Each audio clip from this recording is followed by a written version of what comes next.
The movie begins with a 17-year-old Maria Brennan preparing for school. She lives with her parents Dan and Amy in a luxurious home, but life appears to be difficult for her. Because of her timid nature, Maria is an outcast at school and she is often bullied by a guy named Mark. On the contrary, her only friend, Lily, is a confident figure skater and has a boyfriend named Sean. At times, Maria finds herself jealous of her friend. Maria's parents also worry about her aloofness and they have tried to convince her to go to the upcoming school prom many times but without success. In contrast to most stereotypical overprotective dads, Maria's father is only concerned about her looks and social status. He actually thinks that she is screwed up because of her disinterest in boys or any social activities. Maria is aware about her parents' worries and one day, she sneaks into their room and tries to put on her mother's makeup. However, she abruptly stops when she notices something protruding from the edge of the mirror. To her surprise, it's a strange sonogram image of twins.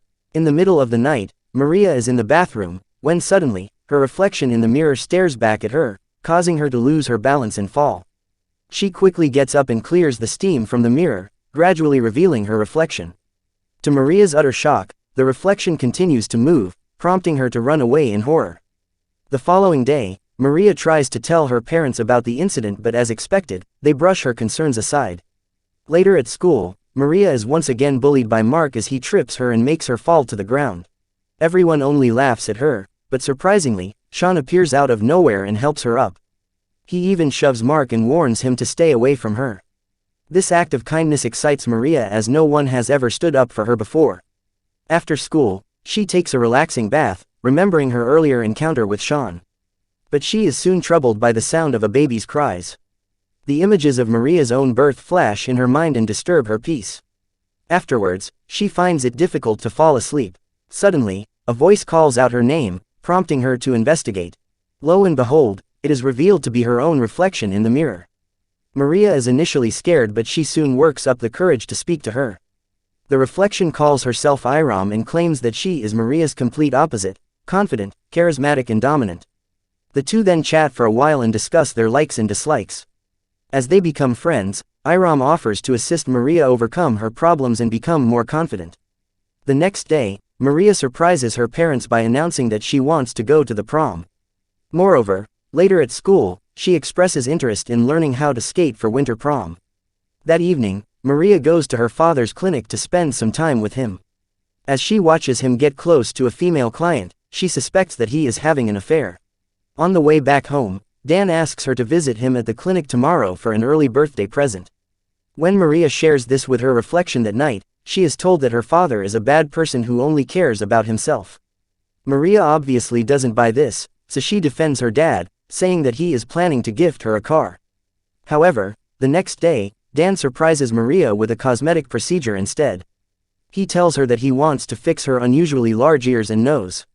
This emotionally wrecks the teenager and she finally realizes that Dan hates her imperfections. In the next scene, Iram comforts Maria and tells her that they can teach their dad a lesson. She also points out that Amy is weak for putting up with Dan's toxicity. As the conversion drags on, Maria feels better and the two girls share a laugh. This attracts Amy's attention and she asks Maria who she was talking to. When the latter isn't able to give her a satisfactory answer, Amy begins to wonder if she is taking narcotics. Later, Amy shares her concerns with Dan but he completely ignores the matter. Instead, he gives her some sleeping pills, applies a beauty cream on her face and then puts her to bed. Before dozing off, Amy mentions that her nightmares have returned but he assures her that they will go away like they always do. The following day, Maria and Lily go to practice ice skating. Since our protagonist girl has never stepped foot on ice before, she easily slips and falls to the ground. However, instead of helping her up, Lily rudely tells her to stay away from Sean. Dejected that her only friend has started disliking her, Maria returns home and confides in Iram. The latter comforts her for a while, and then explains how Lily is a bad influence. The only thing she cares about is her popularity. Iram asserts she is Maria's sole friend and the only one who can alleviate her pain. To achieve this, she proposes that Maria switch places with her, surrendering control of her life. The confused teenager almost gives in and prepares to touch her reflection, but right then, Amy arrives and tells her that she is getting late for prom. Startled, Maria quickly puts on the prom dress and rushes to school. Unfortunately, This turns out to be a bad decision as she is overwhelmed by the bustling crowd, dazzling lights, and booming music.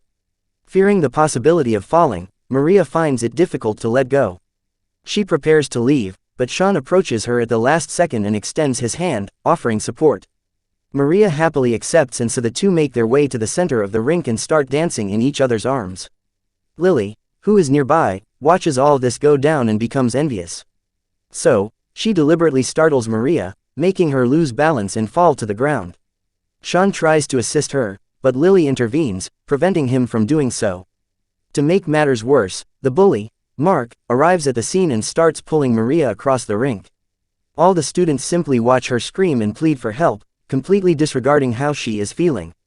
When Mark finally stops, Maria runs away from the premises, embarrassed. This proves to be the final straw for her, so she ultimately decides to let Iram take control over her life. They touch hands and lips, initiating the transformation process. Once everything is done, Maria is the one behind the mirror while Iram is free to go anywhere she wants. Meanwhile, in the adjacent room, Amy is having a nightmare about the day she gave birth to Maria. In the dream, she is screaming in excruciating pain. The next day, Iram goes to school and encounters Mark in the hallway. She confidently walks up to him, grabs his crotch, and licks his ear before walking away, leaving him speechless. Soon, Lily approaches her and tries to fake concern, but Iram sees right through her. Nevertheless, she continues to be friendly with Lily and asks her to teach her how to skate again at the rink. Later, Iram goes to her father's clinic. There, she distracts the receptionist and steals the number of Dan's mistress. She then arranges for the mistress and Amy to come to the clinic at the same time. Aram's plan works and Amy encounters the mistress in the elevator. She is heartbroken when she realizes that her husband is cheating on her. The scene then cuts to the ice rink where several students have come to practice. In the meantime, Iram meets Mark and lures him into the washroom. Once there, she suddenly strikes him in the knee with a hockey stick, causing it to dislocate. Mark collapses on the ground and screams in agony. He pleads for help but Iram leaves him by himself to suffer. Soon, everyone heads home, but Iram stays back with Lily to practice skating. She surprisingly changes her demeanor and starts skating like a pro, much to her friend's surprise. Then, a sense of determination takes over Iram and she begins chasing Lily with a deadly look in her eyes.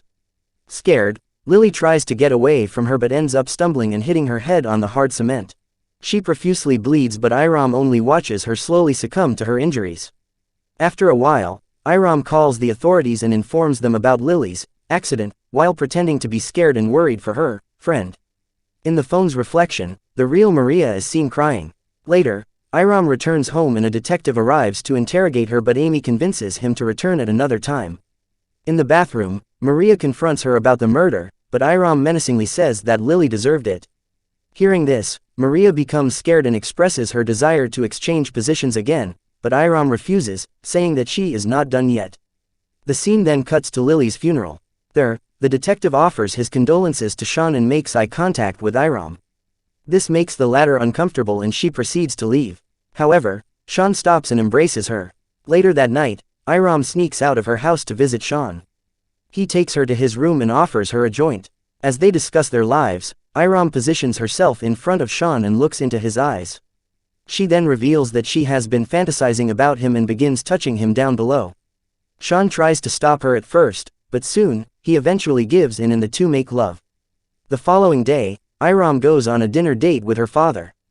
Dan is worried about her well-being after Lily's passing but Iram is entirely unaffected by the incident. It's also revealed that after his affair has been exposed, Dan has been avoiding going home. Iram questions him about his plans to reconcile with Amy and he assures her that he will soon make things go back to normal. Iram then starts acting strange, eating loudly and unladylike. This gets to Dan's head and so he chastises her to sit properly. Iram reluctantly obliges but her resentment towards Dan only continues to grow. Over the course of the next few days, Iram continues to avoid school, convincing Sean to bunk classes with her. One day, they check into a motel to make love. However, Sean gets a call from his mother, informing him that the police want to interrogate them. Worried, he plans to leave, but Iram refuses to go. She then tries to tempt Sean with kisses, but this only makes him suspicious and he asks why she's avoiding the police. Realizing that she has been exposed, Iram grabs a bottle and hits him on the head with it. Unfortunately, He passes away within a few minutes. After this, Iram goes to the bathroom and sees a hysterical Maria crying her eyes out. The two then get close and comfort each other. Meanwhile, back at home, Amy experiences another nightmare. In her dream, we see that Maria had a deformed twin sister and Dan believed it was futile to let the baby live, so he made the decision to euthanize her. It turns out Iram is actually Maria's deceased twin sister. Back in reality, Iram shows up at Dan's clinic and rings the doorbell. She stands weakly at the door, unable to support herself. Dan carries her to the operating table and fetches a glass of water for her. But to his surprise, she begins taking off her clothes.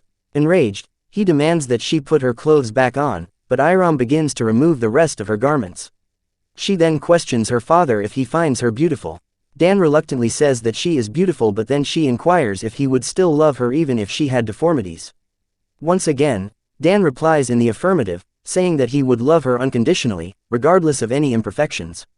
However, Iram doesn't believe him and swiftly slashes his throat with a sharp object. After he bleeds to death, an angry Iram questions why he couldn't love her in the past. Afterwards, she calls out for Maria but doesn't get a response.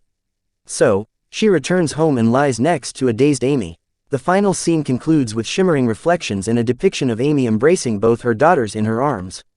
This indicates that Iram and Maria have turned into a single person.